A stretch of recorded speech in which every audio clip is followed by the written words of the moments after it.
बच्चों, कैसे हैं आप सभी। आज मैं कहानियों के पिटारे से बहुत सुंदर शिवरात्रि के बारे में जानकारी देने आई हूँ। हम शिवरात्रि भगवान शिव और पार्वती के विवाह का दिन क्यों मनाते हैं, किस लिए मनाते हैं, कैसे ये शुरू हुआ, ये सब मैं आपके साथ में जानकारी बांटने आई हूँ। तो सुनोगे ना क्यों मनाते हैं। तो क्या हुआ, शिवजी भगवान का प्रथम विवाह सती जी के साथ हुआ, जो दक्ष कन्या कहलाती थी। अब दक्ष कन्या के साथ में उनका विवाह हुआ।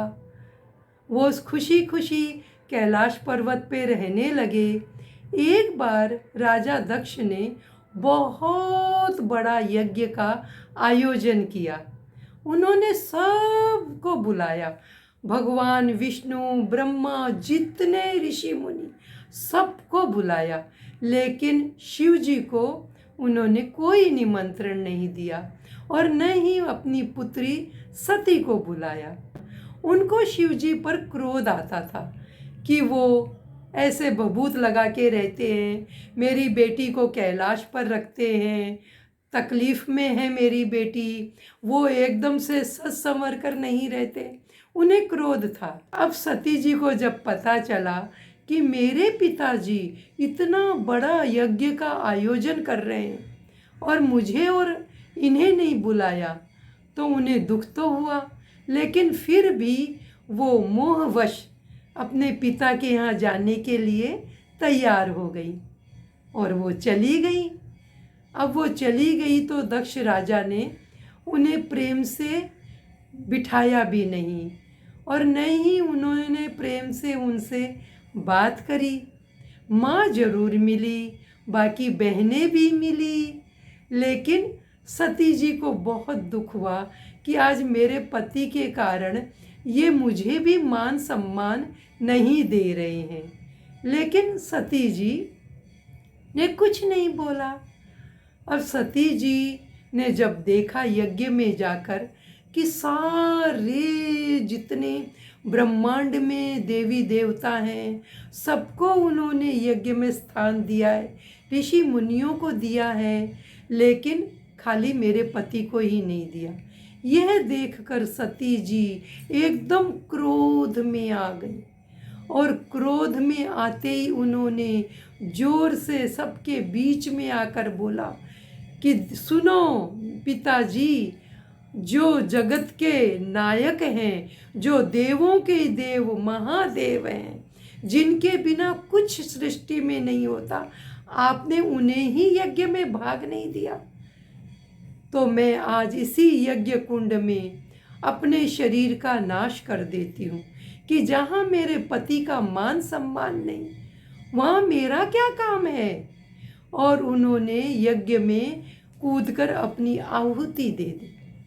अब पूरी जगह हाहाकार मच गया और फिर उन्होंने जो अपना गण है वीरभद्र, उसको भेज दिया, पूरे यज्ञ का विध्वंस कर दिया, मतलब पूरा यज्ञ का नाश कर दिया। अब यज्ञ में कुछ रहा ही नहीं और दक्ष का भी सर काट डाला और सारा यज्ञ बिगड़ गया। अब शिवजी भगवान वहाँ से तपस्या करने के लिए चल दिए और जो सती जी थी उन्होंने माँ पार्वती का रूप धरकर और हिमालय राज के घर पे जन्म लिया, मतलब अवतरित हुई। माँ भगवती है ना, वो अवतरित हुई और उन्होंने फिर पार्वती के रूप में बहुत बड़ी तपस्या करी, हजारों हजारों वर्षों तक तपस्या करी। तब सब देवी देवता ने, भगवान विष्णु, ब्रह्मा जी, ऋषि मुनियों ने, सबने शिव से प्रार्थना करी कि आप पार्वती जी का वरण कीजिए और पार्वती जी को पत्नी रूप में स्वीकार करें।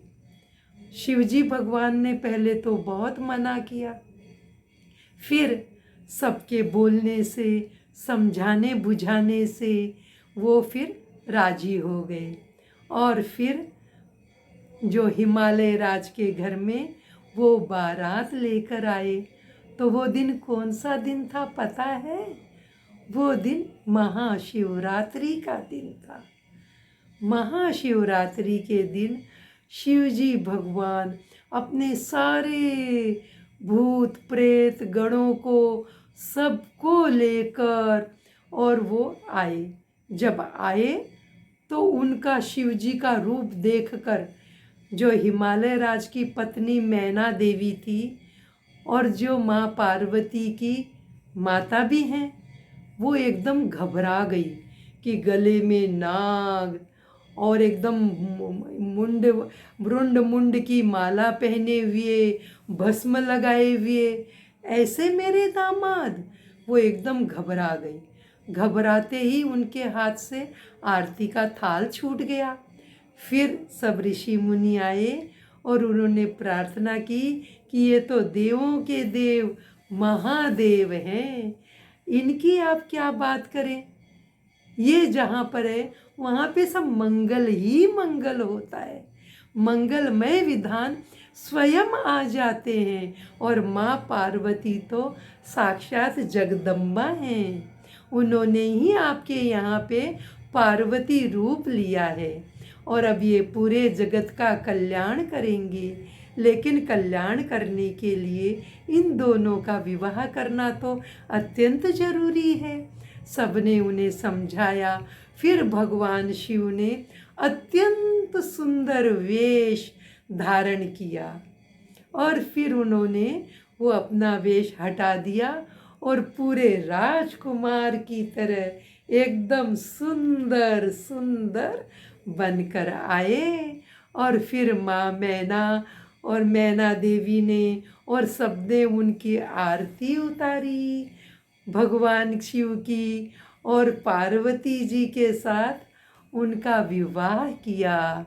और उस दिन इतने नगाड़े बजे, पूरा ब्रह्मांड मंगलमय हो गया और सब लोगों ने धूमधाम से माँ पार्वती जी की और शिव जी की खूब विधिवत पूजा कर। और इस तरह उस दिन से जो वो फाल्गुन कृष्ण पक्ष की त्रयोदशी का दिन था, उस दिन से सब जगह महाशिवरात्रि मनाई जाने लगी। बोलो कैसे लगा बच्चों? अच्छी लगी न जानकारी? तो आप लाइक करें, शेयर करें, सब्सक्राइब करें। तो नमस्ते बच्चों। ओम नमः शिवाय।